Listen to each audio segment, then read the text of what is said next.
I loved the outdoors.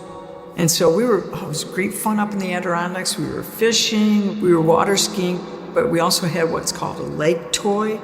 And so my brother-in-law was spinning us around, we were laughing, fell off into the water, we'd get back on the boat, you'd go back out.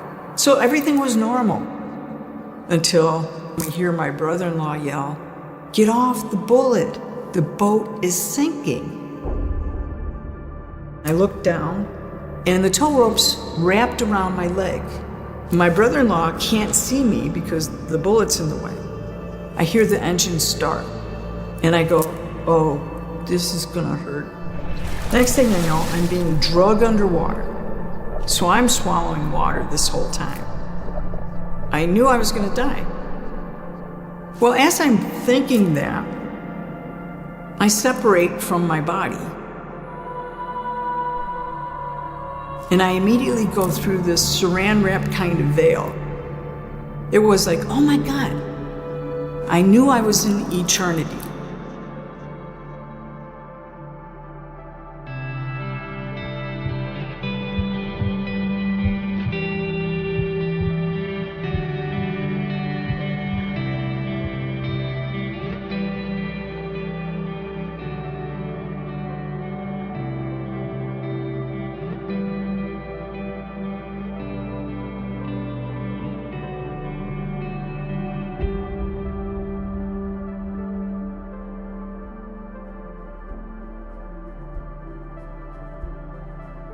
I'm Donna Rebido. I grew up in Western New York. I'm one of 7 children and lived a pretty normal suburban life. Didn't have a lot of close friends until I started playing sports in high school and realized, oh, this social thing can be kind of fun. I realized that I could be part of the team. And so I had some athletic abilities and I went down to Texas to play basketball at Wayland Baptist, but I also wanted to make sure that I would be employed because I saw the discrimination against women in lots of different arenas. So I thought, well, I'm gonna have a double major, have maybe 2 masters, I didn't know what I was gonna need to be employed. So that's what I started doing after college, is I started working and going to school on my master's, and I have a master's degree in physical education, and I have a master's degree in Oriental medicine and acupuncture. Ended up down in Phoenix, got hired in the community college system. So I was a professor for the last 30 years. I retired in 2015.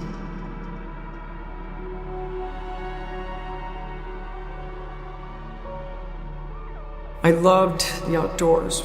We grew up in Ontario. And so my brother-in-law, his company had cabins up in the Adirondacks. You'd pick 2 weeks during the summer and your family got to have the cabin. So it was our week to have the cabin. And so it was great fun up in the Adirondacks. We were fishing, we were water skiing, but we also had what's called a lake toy. It's an inflatable raft with pontoons. And that could be drug around the lake if you didn't want to go water skiing. So we've been doing that for, several years, and this was a regular, normal year. It was 1998. We'd been out early morning fishing, and we wanted to get out on the lake toy before lunch. So the people that got on the boat was my brother-in-law, his nephew, his nephew's baby, and my older sister and I were going to get on the inflatable lake toy. The lake toy is being towed by a tow rope. And so my brother-in-law was spinning us around, we were laughing, fell off into the water, we'd get back on the boat, you'd go back out. So everything was normal. My life was normal, what I was doing was normal, until it wasn't. On his boat, there's a device that they torque wrench into the bottom so the boat can never have water come on board. It's like impossible. So we had just dumped off, and so we got back on the boat. And my sister was behind me on the raft, and I'm on the raft. You're kind of, being pulled out. My sister was letting out the rope, So here was the boat, and we got let out to about here when we hear my brother-in-law yell, "Get off the bullet, the boat is sinking." The boat sinking, that's impossible. But I looked behind me, and my sister threw the tow rope to the left.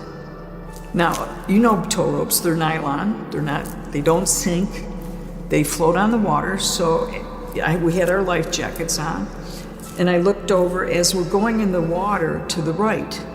So this is like boom, boom. We're in the water, the inflatable toy is in front of me, my sister's behind me, and I look down, and the tow rope's wrapped around my leg. And I said, "That's impossible. There's no way this rope can be, I wonder if it's an optical illusion, is it around my leg?" And my brother-in-law can't see me because the bullet's in the way. I hear the engine start. Now it's twin-powered engine, a lot of power in that boat. And I go, "Oh, this is gonna hurt." And he takes off.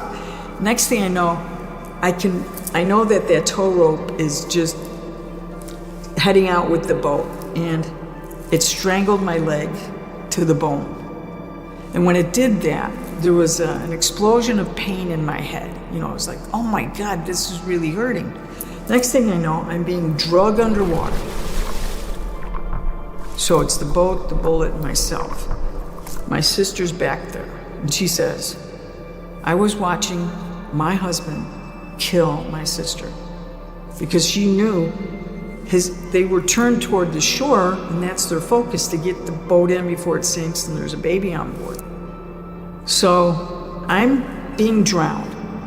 The power of the force of that, the water was hitting my chest, and my air bubbles were going out. And here's how I was thinking. I really could use that air. I really could use that. Oh my God. The next thing, because I'm being told like this, is all that college education, and I can't get out of this. I immediately started taking in water because of the power of the boat. So I'm swallowing water this whole time. I knew I was going to die. There was I wouldn't say a peace in it, but there was no sense in being angry. It just was, I knew. There was a knowing that there's nothing I can do. So since I was hanging out, I thought, well, where are they going to have the funeral? Will they have it in Arizona? Will they have it in New York? How are they going to do this? Well, as I'm thinking that, I separate from my body.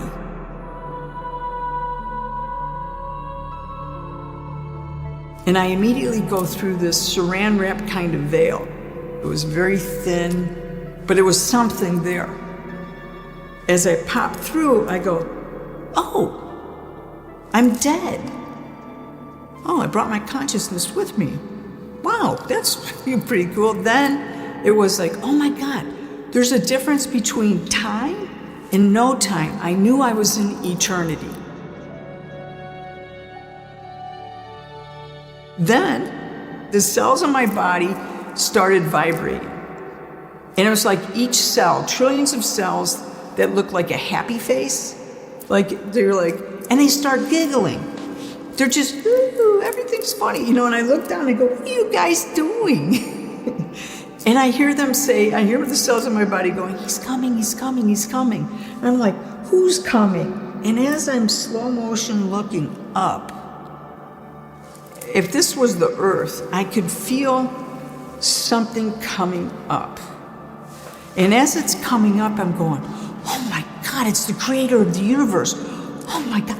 And I'm going to my cells, now I know why you were excited. This is so exciting. And so, boom. Face to face with the creator of the universe. And he doesn't have a face. He doesn't have a it's no pronoun. It's not a he, it's not a she, it's not an it. It is the creator of the universe, and all I can describe what it seemed to be was like the aurora borealis. It was this wavy, different colors, electric being.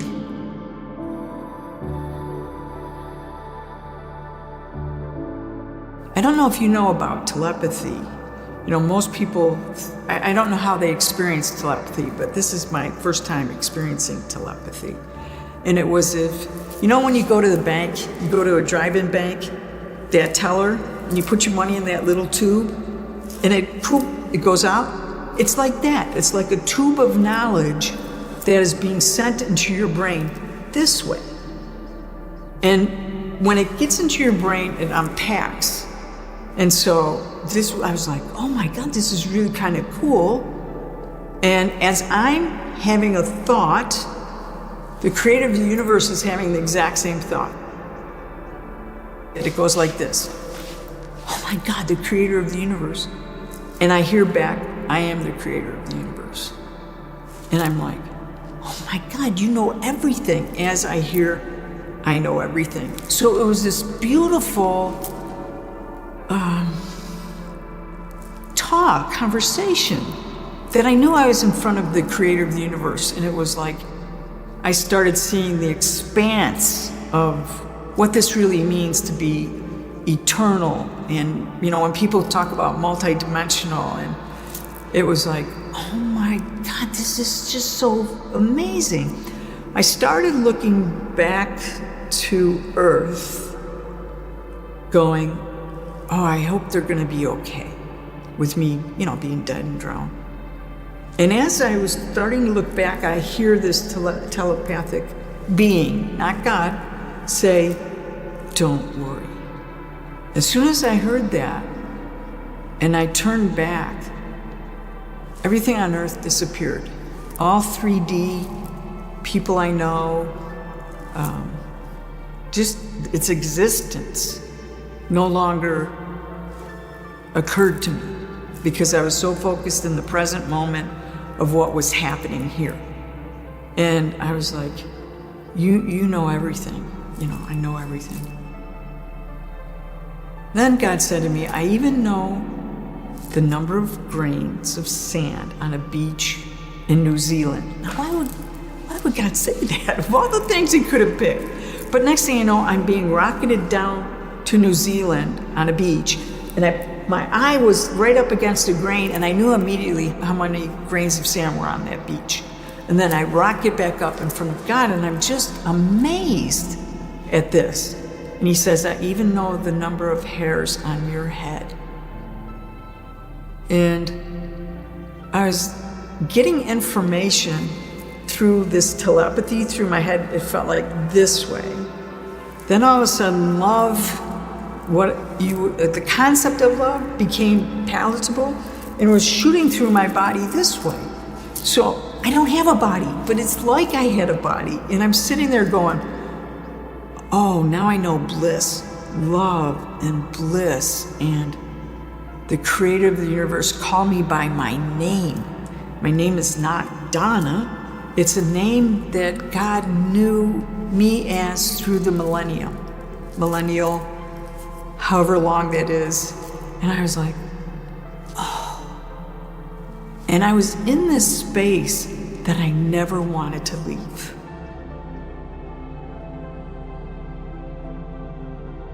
I was moving through the universe and I'm getting knowledge about this is how this works, this is how this works. And I'm like, this is so cool. And we kind of came to a stop, it felt like, and I hear God say this.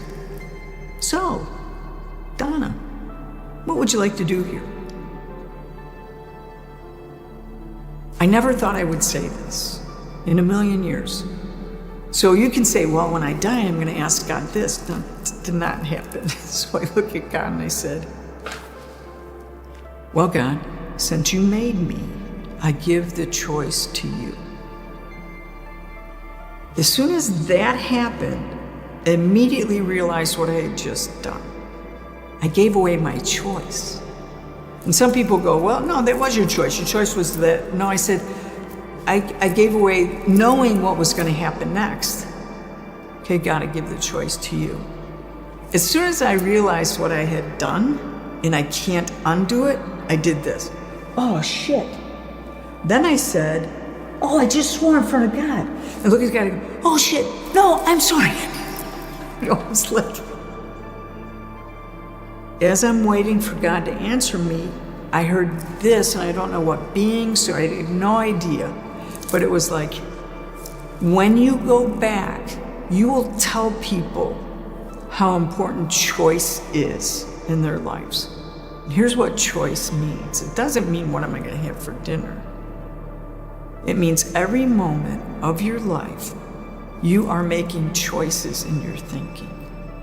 How you think about people, how you think about the story. Someone tells you something that goes against your belief system, and you go, I don't really believe that, even if you don't say it. That's a choice. And how precious choice is to human beings. You know, we talk about free will, but this was like more than that. This is like every moment of choice. A lot of times people think if they're sitting in a coffee shop or something and they look over and they see someone and they have thoughts about that. Oh, look at that person, their coat doesn't match their shoes, or whatever it is you're thinking.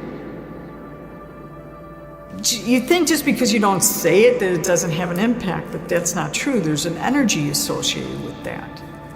I don't know how to explain that. Energy looks so different to me now. So I'm getting this lesson in surrender and choice while I'm waiting, and I'm kind of feel like I'm like this, and all of a sudden I become unhinged. And I feel like I'm falling back to earth, and I hear this. I swear I hear this. He says, good answer. Because I'm falling back and I hear, good answer.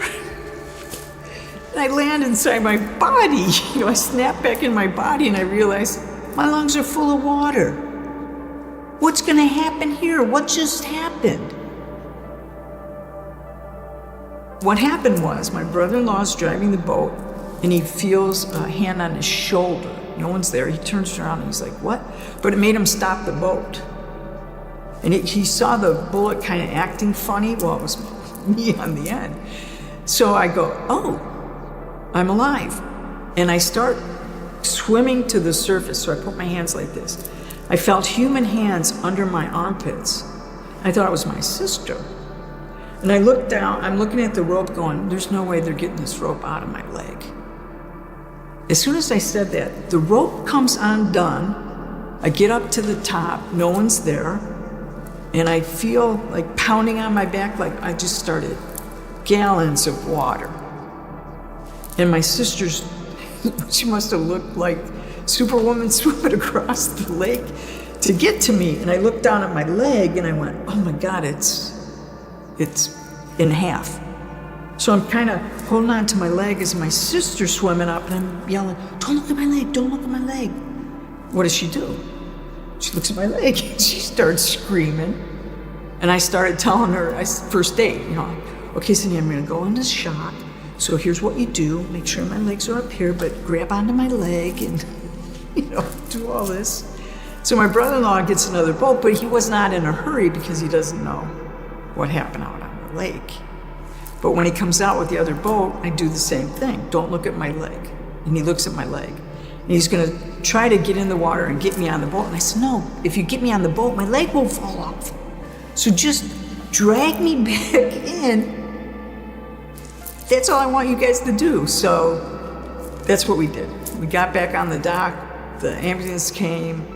Even in the ambulance, they started giving me electrolytes and treating it. Now the lake was full of giardia, so I'd swallowed all of that. So when I got to the hospital, they were concerned about the swelling in my leg and they were concerned about the amount of water that I took in. So antibiotics and leg antibiotics, you know, and pain pills. So I was only in the emergency room, they didn't take me overnight, they just basically said, go back to your cabin. So my brother-in-law, we drove back to the cabin and just iced it, antibiotics. That's all they told me. So the whole thing is miraculous, you know, the fact that the boat was sinking when water can't get on it, that the tow rope that can't sink and supposed to float didn't. and how it wrapped around my leg, how it got out of my leg. That was a series of impossible things. How did that happen? So I spent a lot of time going, how did that happen? How did I get there?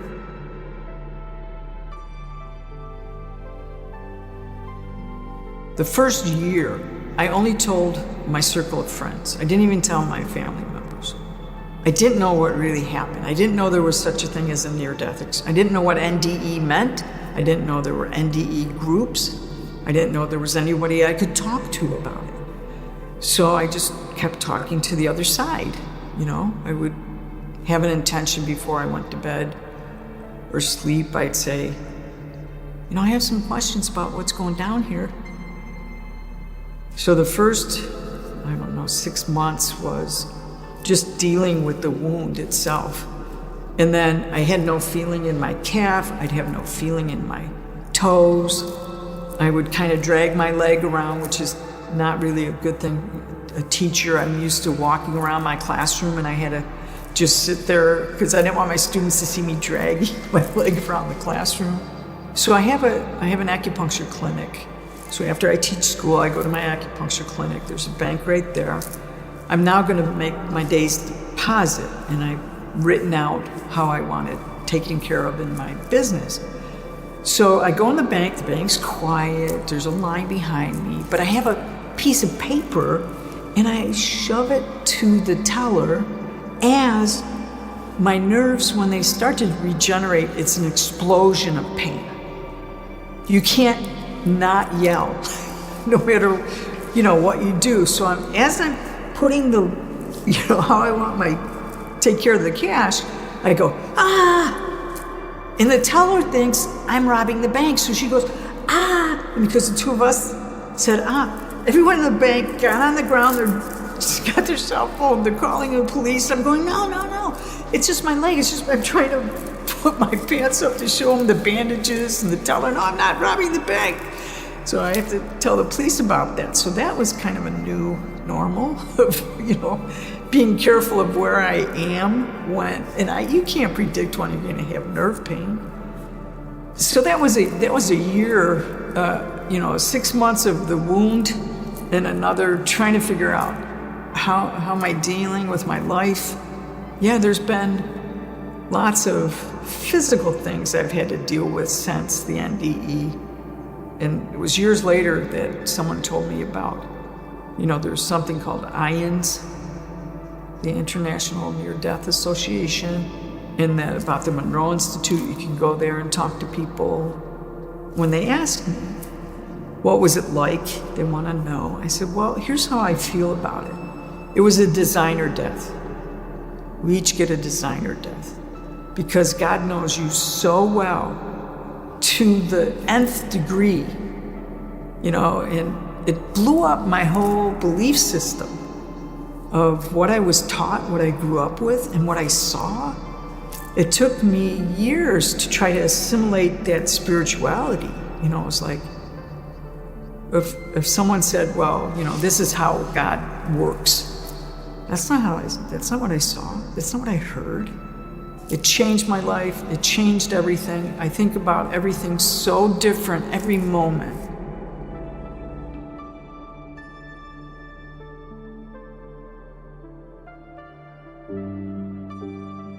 So I've loved deeply here.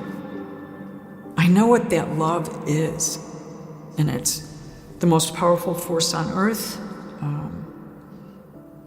The love over there is a pure love. And it doesn't mean that you can't have pure love here. Like I said, it's very difficult, some of the concepts. The love of a husband or a wife or a child, or seeing the birth of your child, and you think that it's such bliss or it's not going to get better. It's 100 times better.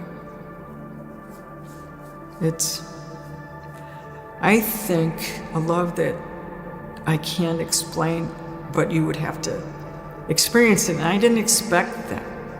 So all you people that are watching that think it's the product of your brain, how do you explain that? How do you explain to me? Because I know love here, and I know love there. Every cell, every part of you that makes you who you are is bathed in this pure bliss of safety and security and love, and that you never want to leave. This is why when some people are given the choice, they say, I'm not coming back. If you listen to near-death stories, I was given a choice and there's no way I'm going back there. To be here is hard. This isn't heaven. This is a working planet. So you have to come to a belief system, how that fits or assimilates. How do you assimilate suffering in this? Some people call it a school, a hospital, a working planet, whatever you call this. This is not that. And what you bring there is what you're able to work through and work out in your own heart. You bring your heart there. You bring the essence of your heart and love there.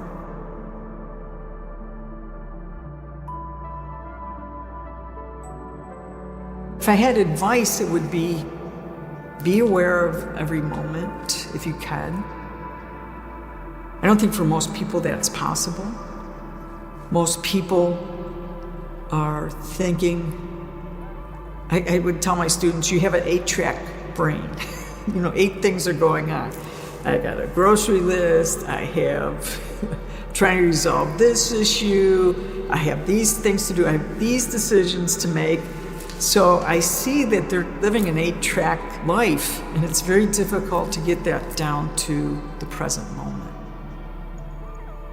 So it becomes first awareness. You have to be aware of where you are in your spiritual, in your life. I saw that with my students. Where are you in your belief system? Where are you in your life? Where are you in your goals? So the second thing would be a search. I want to search for what I think is the truth. So some people go on this great search of, no, the truth is in Catholicism, the truth is in Christianity, the truth is in Hindu, the truth is, the truth is wherever you land. And over time, does that serve you? Because you begin to assimilate other information. So we're on this education journey, we're on this life journey, we're on this work journey, and try not to get caught up in doing so much. I tell people, you're a human being, not a human doing. So take a deep breath, work through this. Can you look at it a different way? Is there anything that I can say to change your perspective 1 degree? That's what I'm here for. Can I change your perspective 1 degree? And let that bubble up inside you. Be aware of the possibilities. Are you aware of the possibilities you could have angels? No. Are you aware of the possibility that there's an afterlife? No, there's no afterlife. You guys are making it up. But if I can come and say, can you set aside your belief for a moment? Could you do that? Just set it aside, listen to what I have to say, be open to these possibilities. Then you can pick up your old belief system or begin to assimilate that. There's nothing I'm going to say to you to convince you of an afterlife. This was my experience of an afterlife. This was my design or death. But it wasn't what I thought it was going to be, and it radically changed my entire life.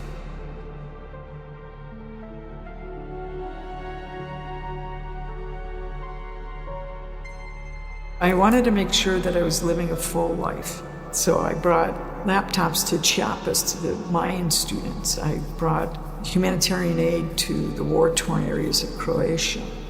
So I was in China studying during the 2008 earthquake and was able to do some work there. So I've been a humanitarian, a poet, a writer. And it wasn't so much human doing as much as I was experiencing the planet. I'd have people ask me questions about that. And every single person said, I'm waiting. I'm waiting till I retired. I'm waiting until the kids come out of the house. I'm waiting for this check to come in. Don't wait. whatever circumstances you're in. I get that you can't just drop everything and do stuff. I understand that. But you should never say to yourself, I'm going to wait. I have a podcast. I'm learning how to metalsmith. I'm making jewelry because I want to experience this. None of that's on the other side. None of that. So that's here. So let me, set up my house so that I have rooms, so I can go to my podcast room and I can go to my music room and I can, go to these different rooms and just enjoy this.